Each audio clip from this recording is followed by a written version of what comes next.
Hello and welcome to this Friday's Facebook Live. And apologies because I know that they have been a bit sporadic lately. And it's partly been due to work commitments and also because I've been having a new kitchen put in my house, and combining that and a lot of work has been a bit challenging at times, shall we say. So this week we're going to be talking about having a good divorce. Is it possible? Is it probable? Is it likely? Before we get into the topic, I just wanted to talk a little bit about a talk I'm giving on Monday to the London Family Mediators Group, which I'm really excited about. I'm going to be talking about new mediators who are just qualified and the difficulties involved in getting work and how to manage that and to help support other mediators in trying to get work so that they then become experienced and then eventually accredited mediators. My work as what's called a PPC, which is to support and mentor other mediators, means it's something that I come into contact with every day. And it is challenging for new mediators to get work together to enable them to progress in this career. And as I'm sure you know from watching my Facebook Lives, I am so passionate about family mediation, and I really feel that if you're passionate about family mediation, then you have to be passionate about having more family mediators, because unless we have new people being trained and coming through, it's not sustainable as an option to have family mediators available for all separating couples. So I'm excited about that talk, and if you're out there watching this and you're going to be there on Monday, then I'm really looking forward to seeing you too. It's always great to connect with other colleagues and to meet new colleagues as well. So, how to have a good divorce. And if you have been reading my blogs and watching my Facebook Lives, you will know that I'm not a big fan of celebrity divorce stories because, as we all know, they pick out the kind of sensationalized details, and the bottom line is that nobody really knows what goes on behind two people in their own home and what's really happened. And it's a very difficult time for people, and it's very much, I think, a matter for them. But I did briefly want to touch on the whole Gwyneth and Chris and the conscious uncoupling, because I really wanted to distinguish what I think is wrapped up in that with what I mean by having a good divorce. And I usually put that in inverted commas because I'm aware it's a very loaded statement, because I think most people who are separating or going through a divorce would say, how on earth can this be good? So I think sometimes there is a media image of the kind of consciously uncoupling, that you will still embrace each other every time you see each other, and that you will still holiday together with the children or still do lots of things together with your children. And I'm not in any way saying that's wrong. I think if you're able to do that, that is a wonderful gift to your children. But lots of people aren't able to do that, and it doesn't feel right for them. And you know what? That's okay. And I think it's really important that we don't create this kind of magic standard that people who are getting divorced or are separating judge themselves by. Because when you're feeling overwhelmed and low, feeling that you're also being sat in judgment of is not particularly helpful. So I just wanted to say that kind of right at the outset. What I mean by a good divorce is not never falling out, never getting angry, and never saying something that you later regret. Because again, that would be a really difficult and unreasonably high standard. What I mean when I talk about a good divorce is both parties having a desire to work things out in a way that they both feel is okay by both of them. And a lot of clients that come into mediation with me talk about finding a solution that's fair to them. And I think that's something that most people would be on board with. Fair, I think, is a really subjective term, because what's fair to me may not be fair to you, and what's fair to one person isn't always what another person thinks of as fair. But my view is that a good divorce is categorised by both parties wanting to find a solution that they're both okay with and that they feel that they can live with and that will be all right for them. Where there are children involved, I also think it's categorised by both parties having a really strong and clear commitment to do what is right for their children and to minimise the effects of their separation on their children. And that's really important because often people don't necessarily agree with what's right for their children. There can be discrepancies between, sometimes people say, well, it's right for children to remain at their private school, for example. But for other people, they feel that that would put such a level of financial pressure on their parents that their parents are going to end up being stressed and crumbling under that burden.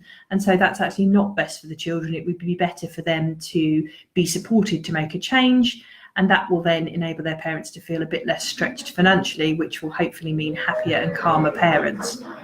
So it doesn't mean both being on the same page about everything to do with your children. It just means that you both have a clear commitment to do what can be done to minimise the effects of your separation on your children.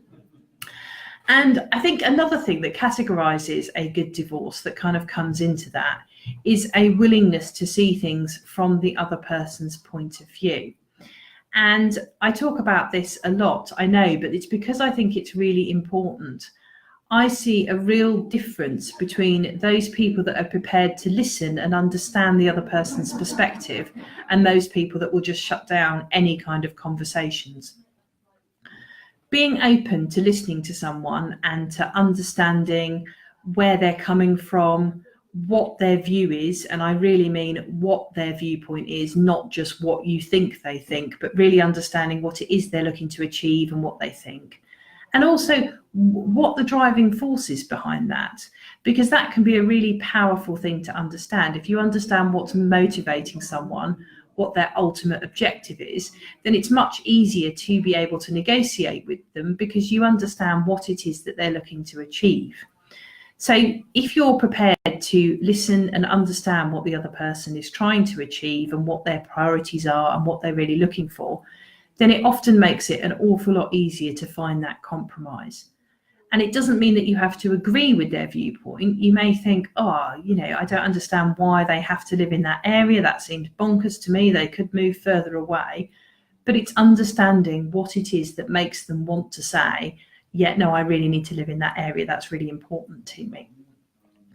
And I think that that can be really game changing in terms of how people move forward to resolve things. Where both parties are shut down to the other person's point of view, it makes it really difficult to negotiate because there is simply no understanding, no empathy for another person's position. And if each person is simply focused on what they're looking to achieve, then it means that you're not seeing the bigger picture. Because whatever pot of money that you have to divide, if we're using financial issues as an example, one person can say, well, I need all of that in order to be able to house myself and pay off my debts so I can make ends meet. And if you're only focused on your point of view and your objectives, then you know that you've got that money and that will sort you out. But that doesn't take into account where the other person will live and how they're going to make ends meet. And so that's probably not going to be a solution for you because of the fact that it doesn't cater to both parties' needs. And where someone is not looking at the other person's needs, they're effectively only looking at half of the solution to the problem. And one of the reasons that I am really passionate about mediation is because mediation brings both parties together. And that really enables you to understand where each other are coming from, because you can talk about it, and you can talk about it in a place where it's okay to talk about that, where the purpose of you being there is to talk about that, and with another person in the room who's trained to give you lots of information and to deal with things in a really calm and constructive way. When you are dealing with things by looking at your point of view and negotiating based on that, what often can happen is that your lawyer will send a letter explaining your point of view, Or sometimes people may be dealing with it between themselves, and so you'll send an email explaining your point of view. The other person gets a letter from a lawyer or an email from their ex-partner that sets out why they're wrong and why that person needs to, why everything that they want is not right. And that person reads the letter and they go through it and they think, well, this is completely wrong. This isn't what I think, and this is fundamentally flawed from where I'm sitting. So they will then either instruct their lawyers to write a letter back, or they will then send an email back explaining why that the other person is completely wrong and why they then need to do things the way that they see. And in my experience, very few people get a letter or an email explaining why they're wrong and look at it and go, oh, I've been completely wrong here. I don't know what I was thinking. No, I know that this isn't right. And that's why I think it's not always the most effective negotiating tactic. Where you are sitting in mediation, you have the power to be able to hear what each other is saying, and the mediator will often amplify the key details or ask the person questions to kind of flush out the important bits of information and to establish exactly what it is that that person is saying. And mediation is very much built around constructive dialogue. So I have 3 aspirations that I ask people to do in mediation. And that is, the first one is to listen without interrupting, which can be difficult because sometimes somebody says something that annoys you so much that you just want to leap in there. But if people can listen without interrupting, it helps that flow of dialogue. And if you are really concentrating on hearing somebody out, it means that you are then hearing what they're saying. The second is to focus on the future and the solution. One of the things that I think is difficult for couples that are separating is that nobody can change anything that's been done. And it's quite normal to have said things that you wished you hadn't, to have reacted from a place of anger or fear. And so stuff happens and stuff is said. And often those things that are said are some pretty horrible things. What I teach people and say to people in mediation is that you can draw a line in the sand. You can't change what happened before that line, but you can look at what happens now and what the future looks like. And that's an important part of mediation. It's also important to focus on the issues as being a separate entity, a separate problem that needs to be resolved, that you're working together to sort out. There's a temptation sometimes, particularly when emotions are running high, to see the problem as being the other person. But if people can externalize it and look at it as a problem that you need to solve together, then that can help make things run a bit more smoothly, and it can be a more constructive approach to take. The last thing that I ask people to do is to be open to doing things differently to how they envisaged. Again, this isn't rocket science, but the more open you are to different ways of doing things, the more likely you are to find a compromise. And ultimately, if person A wants to, let's use a cake analogy because it's nearly lunchtime. If person A really wants to bake a lovely chocolate cake and person B is trying to be a bit healthier and wants to bake a carrot cake, then you've really got to come up with a solution that both of you will be happy with. And so that might be to have a sponge cake or a lemon cake or something that you can both take elements of what you both wanted and put it together into a solution that you can both live with. And I think that those points really come back to what is a good divorce, and that desire to understand where each other are coming from. And part of it is also having the right support to enable you to approach things in the right way and to have all of the information and resources that you need to enable you to make informed decisions about what will be best for you and what will be best for your children. So a really fundamental part of a good divorce is the willingness to listen to other people, but also the support you need to have the time and the space and the emotional skills to enable you to be able to do that. And again, something that I often look at in mediation is, you're stuck here. neither of you can see a way forward. What is it that you need to enable you to move forward? What would be beneficial to you? Is there more information that you need to enable you to make a decision about whether this is right? Or do you need support managing your emotions so that you can then reflect on this decision from a much calmer space? So again, that's a fundamental part of a good divorce. And I think it's something that can be really reassuring to people, that actually to achieve the best divorce possible, you might need some help. And that's perfectly okay, because at tough times we all need some help, and it's entirely normal that you would need help, because most people haven't been through this before. You know, there aren't many people that make a habit of getting divorced continually, so they become experts in it.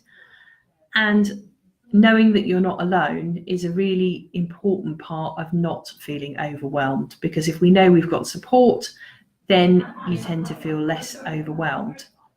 And if you feel less overwhelmed, then you are in a much better headspace to enable you to approach things more calmly and constructively. So I hope that that's been a really interesting Facebook Live today. Next week's Facebook Live will be at the slightly later time of 2 o'clock. There will be a blog published on Monday, and I'm going to be talking about should we stay together for the kids.